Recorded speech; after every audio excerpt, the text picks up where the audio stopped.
to the so-called undecided Republicans. Now, they are not no votes like Thomas Massie has said he is, and he made a number of calls, I'm told. Did not call Thomas Massie. It's not because he couldn't reach him. I don't think he wanted to call him, from the sense I got, because of his expressed no vote and how clear he stated that. But he, we're told, has had some conversations that were positive for Speaker Johnson. There is this kind of growing optimism that Johnson may get it on the first round, but there's a lot of uncertainty. And all in Trump world, I think, concede that they're watching this closely. They don't want it to be 2023 again, where there's 4 days and 15 rounds of votes. They would like this to be clean, number one, to get moving, and most importantly, to certify the election that just happened on January 6th. So a question for you, because we played this from Marjorie Taylor Greene last hour. She has come really full circle on all this, because she's kind of back where she was in the beginning, and that is you put your party first, you put the president first. And she said, look, she's been one of those who's argued against and with Mike Johnson, but everybody's got to get on board to fulfill incoming President Trump's promises to the American people, the voters, and those who didn't vote for him but certainly want a better life. So how much pressure or how much help does she give the situation in terms of those undecideds? How big is her voice? I think it's pretty big in that caucus of folks who've expressed concerns about Speaker Johnson, especially how he ran the continuing resolution before Christmas, the CR. And there was a lot of angst about that, especially after people dug into what was in the bill that was going forward. So that was a negative moment to the point where it really made people angry, including Marjorie Taylor Greene. The fact that she has turned and said we need to support Speaker Johnson is important. There are other voices that are saying that. The bottom line, Harris, is that there is no plan B right now. And for the folks that say they're either undecided or the Thomas Massie who's a definitive no, you don't know how to get to something if there's not another alternative. And right now, Mike Johnson is the only person who can get even close to the numbers needed, and they think he's going to get there. Yeah, I mean, who else could get one vote shy? Like that's not just a little bit close. That's as close as you can get. Right. It's amazing how slim this majority is. You know, if you think about it, because Gates is not there, and Chad Pergram always says it's about the math, but it's 434, and to Aisha's point, so then you've got 218, but you could have somebody vote present. Once that happens, the overall number shrinks. It's not a vote against Johnson, it just shrinks. So all Jeffries has to do is get all 215 Democrats to vote for him, which he's going to do, and then 4 Republicans vote present. And suddenly you have a Speaker Jeffries. That's not going to happen today, but it is that close that it could happen. Well, look, with all optimism for the incoming president and the majorities, however slim it is in the House, but the bicameral majorities that you have on the Capitol Hill, it is amazing if it gets done in the first round. Because that is a rubber stamp to the American people that they heard you. They hear the voters, because that's a hat tip to them. Real quickly, last thought. Well, I just think that there's a lot of concern about spending. And for the caucus that is really concerned about that, they want to make this point clear. That's what Thomas Massie is saying. That's what a lot of these undecided guys are saying. What's said behind closed doors to assure them that the new Congress is going to operate in a different way, I think is really the question. Brett Baer, always great to have you. Thank you very much. Good to see you. Someone else who spends an important amount of time on Capitol Hill is Griff Jenkins, and he's part of our lineup today on Outnumbered, and it's great to have you. So you were telling me as we were coming into the program and they were gaveling in, what these next moments are like inside that room.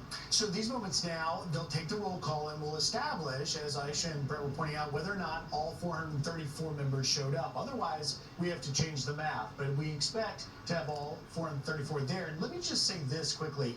There is a lot of anxiety for a guy named Mike Johnson right now to see if he can get cleared on the first vote. But there's also, Harris, an enormous amount of pressure on the 12 to 24 Republican holdouts, because they're facing making a choice right now. Do they want to make a statement right now, or do they want to make laws which is the mandate that November 5th the voters sent to Washington, giving Republicans a trifecta in the Senate, in the House, albeit slim, and in the White House. And so any vote that doesn't support Johnson right now, and this is the case that Johnson's made to these holdouts, saying, look, I understand what you're saying, but I'm not cutting any deals for committee chairmanships, and we've got to get down to the business of the country. So it's not just the pressure, I think, of President-elect Trump.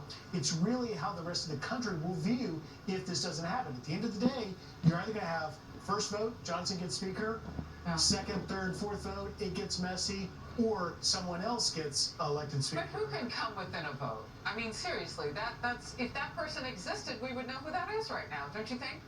Yeah, absolutely. And I think it's also important to note that Democrats are salivating at this today, right? Because what they don't want is what happened in November, which is President Donald Trump got the White House, got the Senate overwhelmingly, won most of those contested states, and of course retained the House. Democrats were hopeful going into November that they could actually take the House, and they didn't. So we have the trifecta. If you look at Donald Trump's presidency when he's inaugurated in a few weeks, he's got short of 2 years to get anything done with this majority. So now is the time, now is the opportunity. You don't want to delay certifying his election, and you don't want to delay President Trump's plans. He has endorsed Mike Johnson. He's affirmed it again today. So I think a vote against Johnson today is also a vote against Donald Trump. Morgan Ortega's on the couch with us today. Good to see you. And Dig McDowell is here too. So, and unlike last time, the Republicans now they control all the seats at the table, the House, the Senate, and the White House, the executive branch.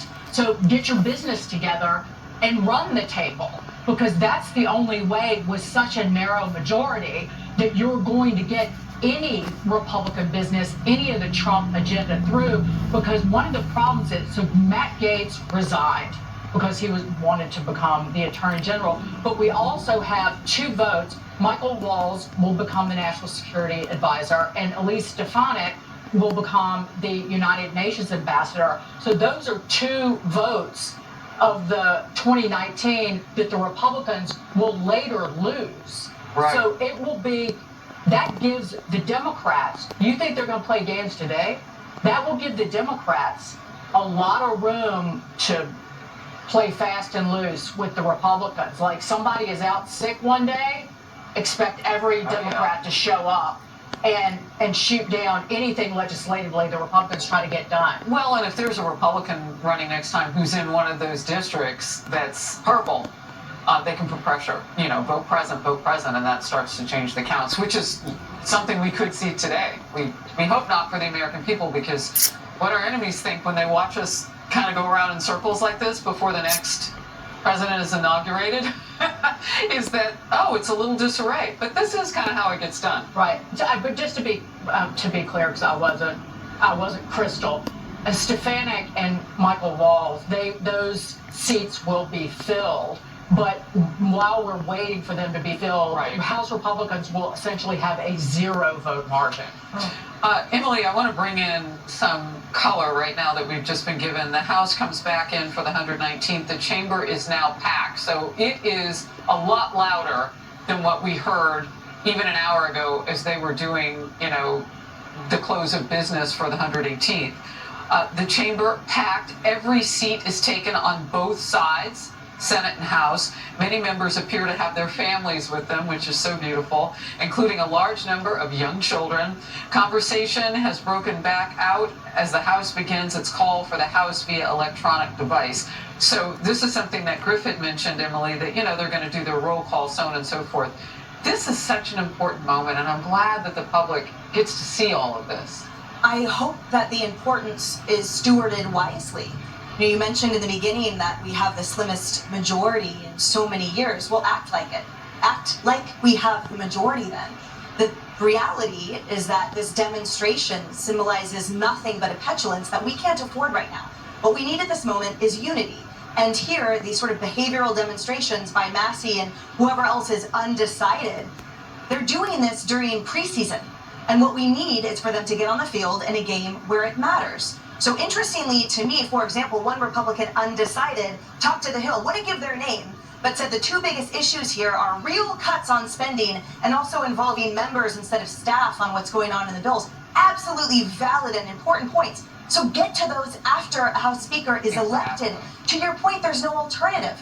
We Americans have absolutely issued that mandate and are waiting with bated breath for this legislature to honor and earn the salary that we pay. So thus far, I hope that what we're seeing is simply acting out. These guys have to get their act together, but it's been frankly surprising. I hope I'm not super disappointed. So that is Mike Johnson in the center. See the lady with this pretty sequin jacket on? He's there. She's moved. Now you can see him. Oh, and now we see who that is. So there he is, and I want to get this in. Representative-elect Nels, Republican of the state of Texas, says, and this is a quote just moments ago, Mike Johnson is going to get it under the first roll call because there is no one else. Emily, exactly what we were just talking about. Nels was speaking ahead of the speakership vote. He was very confident in Mike Johnson retaining the gavel and stating there is no one else. I want to bring back Bret Baier now. Bret, I'm so glad that you're with us for this. So everyone is really leaning on that fine point, and it is so obvious because really if there were another person who could get one vote shy of this, that person, I'm certain that person's name would be in lights at this point. That's right. And you're looking on the floor here. Speaker Johnson, Speaker-elect, I should say, is now Representative-elect until he gets this vote, talking to Marjorie Taylor Greene, and then Jim Jordan slapping him on the back from Ohio. Obviously, Jim Jordan, another name that surfaces all the time as possible speaker, but he has nowhere near the votes that Johnson has. Just in the past few minutes, Representative Victoria Sparks has said she will support Mike Johnson. That is one on the list of the undecideds who was not sure. I'm pretty sure she was on the list of phone calls from President-elect Trump this morning. And so, again, this is pressure from the outside for these folks who have not declared as of yet. And to all of this, you may have a couple of guys like Chip Roy, Scott Perry, others who think that they want to make a stand enough to get it to a second ballot. For people at home, they say, why do you waste the time? For these guys, some of them say, we want to make a stand. We want to make a point to show how important cutting spending is and how disappointed we were about how the continuing resolution went down. I don't know if they're going to do it, but they are gathered in the back of the chamber, we're told, kind of caucusing, talking to each other before, as this quorum continues. It is packed on the floor because there's a lot of representative-elects who have brought their families. And this is a big moment. Once it gets through this moment, they all get sworn in. And families, many of them for the first time, are there to soak that in. Look, I want to talk about Representative Marjorie, or Representative-elect, you're right, they have not been officially sworn in again. Marjorie Taylor Greene, who we see center screen right now, and the importance of just the optics of someone who, and I don't know if you follow her, I do, I follow all of them on all their social media platforms, and something that she put out hours ago was just the transition that she's personally made and professionally made to get behind what the American people want, and that is bicameral majorities. That's what they voted for, and a Republican president. She's ready to give that.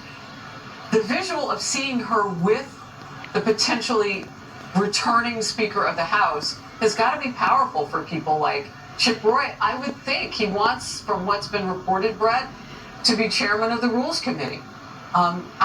Johnson said he's not going to do any more deals. He's clearly not doing one right now. He's busy talking to people who support him. You're right. And it is a visual, and it does send a message. If he were to make Representative Chip Roy the head of the Rules Committee, he would lose 30 other votes from, middle-of-the-road Republicans, conservatives, but who don't, think that the way of operating the Rules Committee like Roy wants to would be the right way to go. Listen, when you have this slim of a majority, you've got to get something across the finish line. In order to do that, you have to make some compromises. A lot of these folks are operating as if they have a 20-seat majority. They don't. They basically have 2 or 3 members that can vote the other way, and then it goes down. Look, Dagan McDowell, we have guests on the couch today, and one of the things that Dagan brought up is, well, if you think it's tough now, wait until it looks like others can get confirmed, like a Stefanik or a Mike Waltz, and you have a 0 majority until their replacements are put in. They'll be Republicans, I would think. There's no reason not to at that point. but there will be a gap of time. I think Dagan made a good point. Dagan, you want to make it about what happens in the gap. You think it's tough now, Brett, and you have a Trump agenda. That's one reason I know that Larry Kudlow talks about big reconciliation, not just extending the Trump tax cuts, but putting it all in one bill, because the House Republicans will have one shot. And you mentioned the continuing resolution. I would call it really an omnibus bill that was a giant bucket of mud that Speaker Johnson dropped on those House Republicans like Chip Roy. And I think that was a mistake, and it was called out by Elon Musk and others, and it was put out there, and it got really a lot of people upset. And I think Speaker Johnson probably has, I should say Representative-elect Johnson, until the vote happens, probably has learned from that experience. That said, when you lose these other two, by the way, I think they're in the chamber now because they will be sworn in before they resign. I think the purpose of that is because they want to have these numbers. But you're going to have the slimmest of slim majorities. That's why it is leaning, Dagan, towards one budget reconciliation effort to put everything in one vote, to Larry Kudlow's point. That said, when you get into the complexity of tax law and all the things that go into that, it could be a long time before you get that through. It's not going to be easy to get it through fast because of all of the different elements to it. So you're talking about March, April, and there were some people that thought you needed to win early. This is probably more about the slim majority because it's heading down to one. For the American people, one of the things that will be an advantage for the president and his to-do list, his vision list, if you will, is that there's so many areas where he can get a win ahead of that. I would think they might have to be mostly through executive action, but the border, the crisis there, as they investigate now terrorism attack, which, there's no combination of things. It's just that crime is crime and so on and so forth. But with all these different things going on, there are some opportunities for wins for the American people and our own safety. And I think, Harris, just to your point, I've been told that it's going to be shock and awe as far as executive orders and all the list of things that are going to happen on January 20th, and that they're going to throw a lot in the first day and maybe a couple of days that will have to be digested, but it's action that's happening right away before Congress gets its act in gear and passes whatever it passes. Well, keeping up with the incoming president, we'll just be up all night long on Inauguration night. Just stay up for the